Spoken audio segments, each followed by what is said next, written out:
예, 더불어민주당 수석대변인 조승래 의원입니다.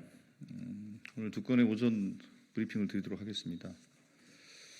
먼저 방금 전에 국무회의에서 지역사랑 상품권 그리고 최혜병 특검법 그리고 김건희 여사 특검법에 대해서 대통령에게 제의 요구를 하는 의결이 있었습니다. 이 관련해서 말씀을 드리겠고 또 의료 붕괴와 관련해서 또 한 말씀 드리겠습니다. 기어코 특검법 거부권 의결한 윤석열 정부 언제까지 민심의 귀 막을 셈입니까? 윤석열 정부가 국무회의에서 최상병 사망 사건과 김건희 여사 특검법, 지역화폐법에 대해 제2요구권을 의결했습니다. 국회에서 심의해 정부로 보낸 법들을 윤석열 대통령에게 또 거부하라고 의결한 것입니다. 시급하게 민생 현안을 논의해야 할 국무회의가 민심에 귀닫고 대통령 거수기 노릇만 하고 있으니 개탄스럽습니다.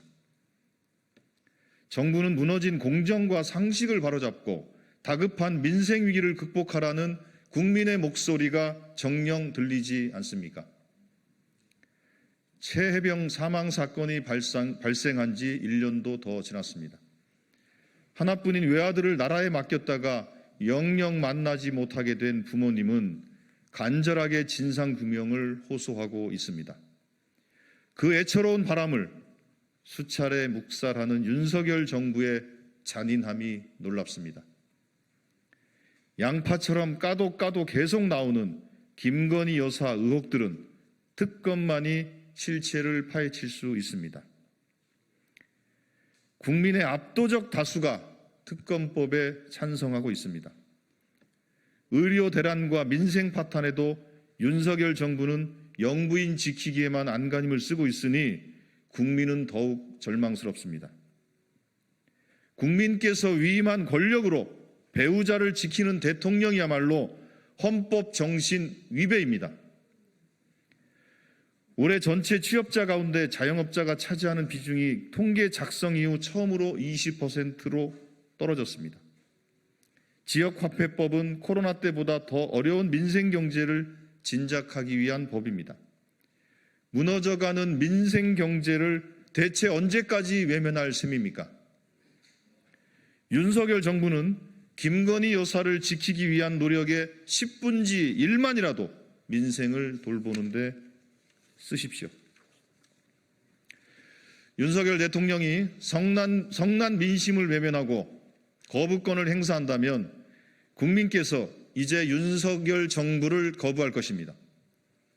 주권자인 국민과 싸우는 정권은 절대 성공할 수 없다는 사실을 명심하기 바랍니다. 다음입니다. 윤석열 정부는 무기력하게 무너지는 의료체계와 두려움에 떠는 국민을 방관할 셈입니까? 의료 공백 사태가 장기화되면서 의료체계가 하나 둘씩 멈춰서고 있습니다. 진료 불편, 응급실 뺑뺑이는 물론이고 장애심사 차질, 정신병동 마비까지 그 파장이 걷잡을 수 없이 커지고 있습니다. 국민의 고통을 외면하는 모르쇠 정부를 향한 분노가 폭발 직전입니다. 응급실 뺑뺑이가 지난 주말에도 계속됐습니다.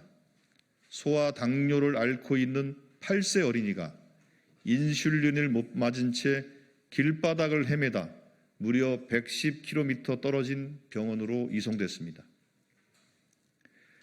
연기를 들이마시고 쓰러진 20대 청년은 10곳이 넘는 병원에서 퇴짜를 맞았습니다.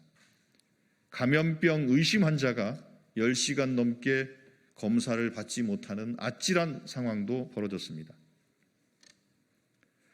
이런데도 윤석열 정부는 책임 있는 사태 해결은 고사하고 모르쇠로 일관하고 있습니다.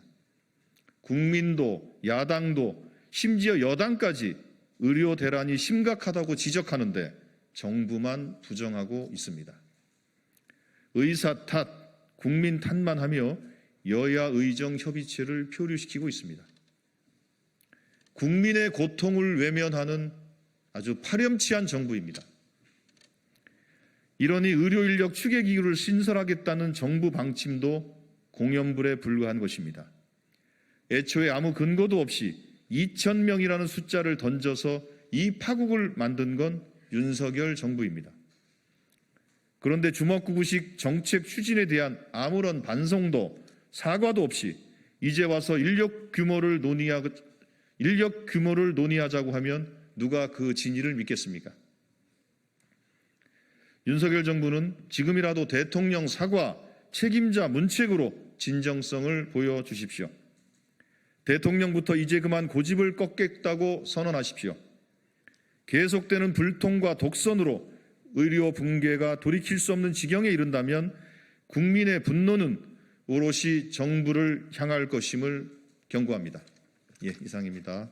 감사합니다.